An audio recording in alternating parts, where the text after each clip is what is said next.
My name is Nona Appel. I'm an adjunct instructor in art appreciation and art history here at Tarrant County College Northwest. And today we're going to be talking some about a series of prints by Don Schol. As a young man, he was drafted in the Army in the 1960s and went to Vietnam. Later, he became an officer, and as an officer, he led a combat unit who were trained artists to document the Vietnam War. In 2000, he began trying to record his memories of Vietnam, and he came up with a series, an edition of 22 prints, woodblock prints on Japanese paper that he called Vietnam War Remembrances. We've chosen 3 of those today to sort of give you an idea of the scope of these series of prints. They range from broad social political statements about the oppositional forces behind the war. They range to the very personal experiences of the soldier in the field. And they also give us an idea of the consequences of the war and its impact on the people back home. Don Schol uses the technique of woodblock print, which is a matrix that has been carved in relief on a piece of wood.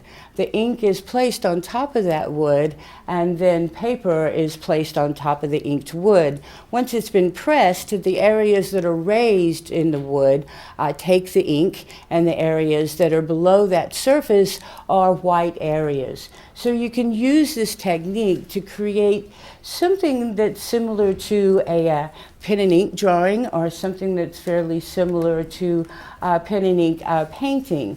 By raising certain areas and inking it in a single color, this is called a monoprint, then he can create these very dark areas.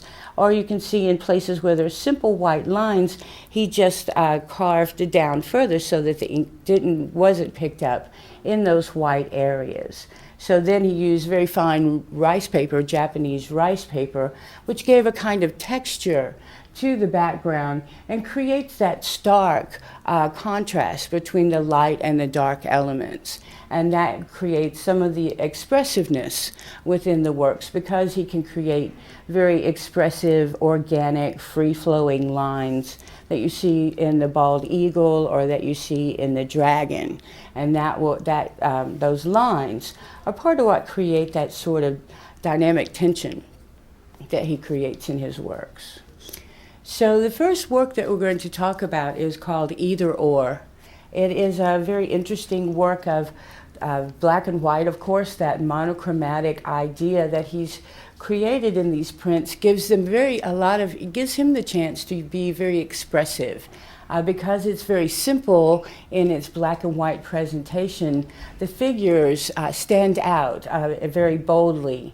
In the center of this composition, we have a Vietnamese middle class or working class man. He's probably any villager that you would see in Vietnam in the 1960s. He's dressed in a black loose top and black loose pants with a conical hat and sandals. In one hand, on his left hand, he holds a rice bowl. In the center of the rice bowl is a little American flag. On his left side, he has a very large, stylized American bald eagle.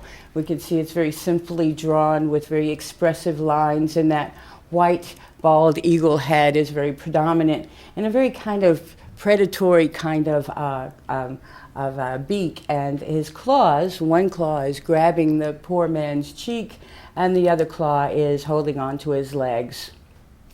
On the right side, we see a stylized Chinese dragon. He's sort of also very large. He's as large as the man. He's grabbing the poor man's other cheek.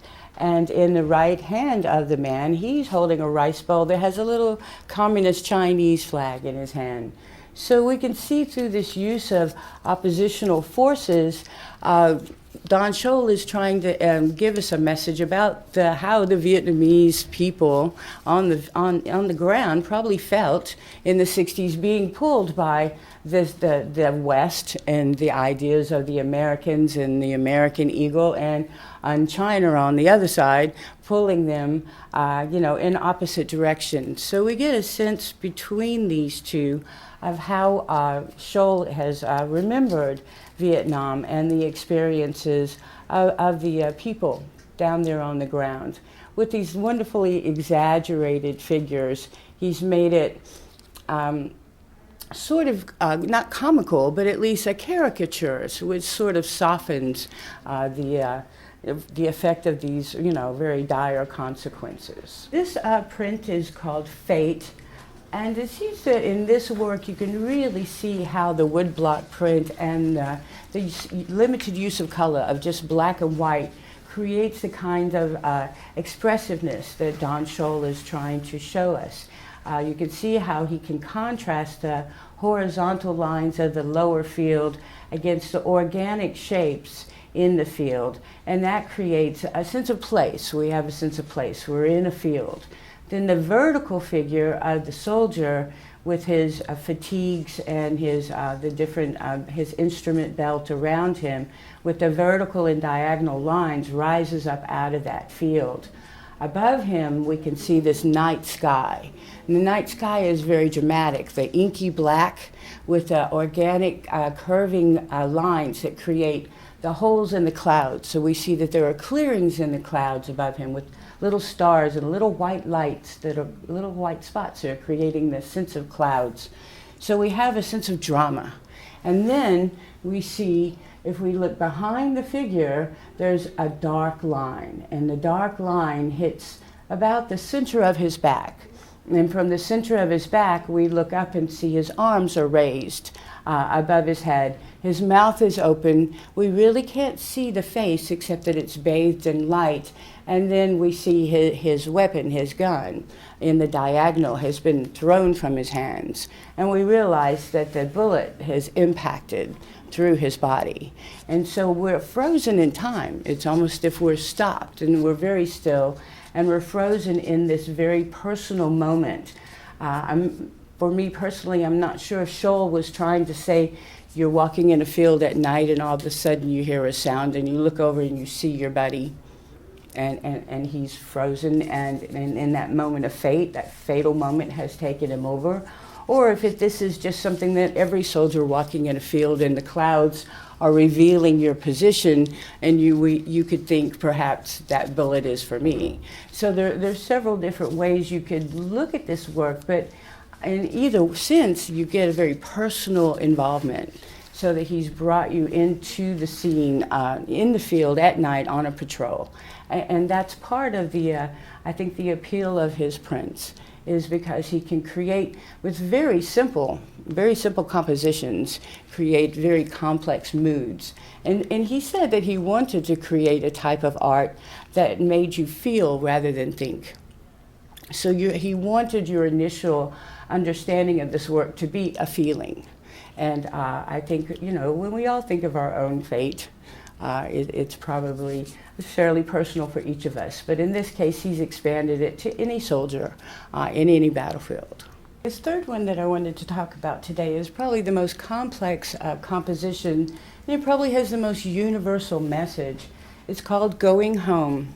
And we see in front, in the foreground, we see a row of oblong rectangles. We see them foreshortened with stripes of black, alternating rows of black and white that lead us up the composition. As we look at these rectangles, we realize the rows in the left-hand corner, there's another rectangle in little spots. So we recognize that we're looking at American flags. As we look at the rows and the implications, the idea comes to us that we're looking at flag-draped coffins. At the end of that row of coffins, in the upper ground, we see on the left-hand side a female figure with a downward turned sword. This is a common memorial for fallen soldiers in American cemeteries. And so we understand that we're looking at a war memorial figure that is sort of a foreshadowing of when these coffins go home, that they'll go into American military cemeteries for the most part. Then Don Schol has outlined in the upper ground this broad area, rectangle, horizontally oriented of white space. So he's left a lot of the ground empty and used mostly implied lines, such as the implied lines of the cargo ship.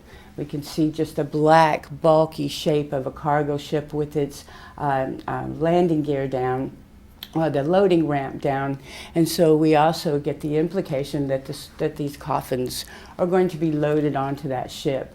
The lightness of the sky also, for me, makes me think of the hot, dry, or just the hot sky or the tropical climate in Vietnam. So perhaps when you looked out of an airport hangar in Vietnam, you saw that white sky in the background.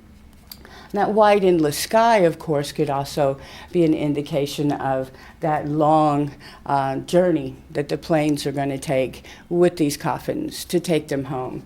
So ultimately, by using this rhythm that creates of lines, that creates a kind of feeling that leads us up to that airplane, we understand that the way these soldiers are going home is in a coffin.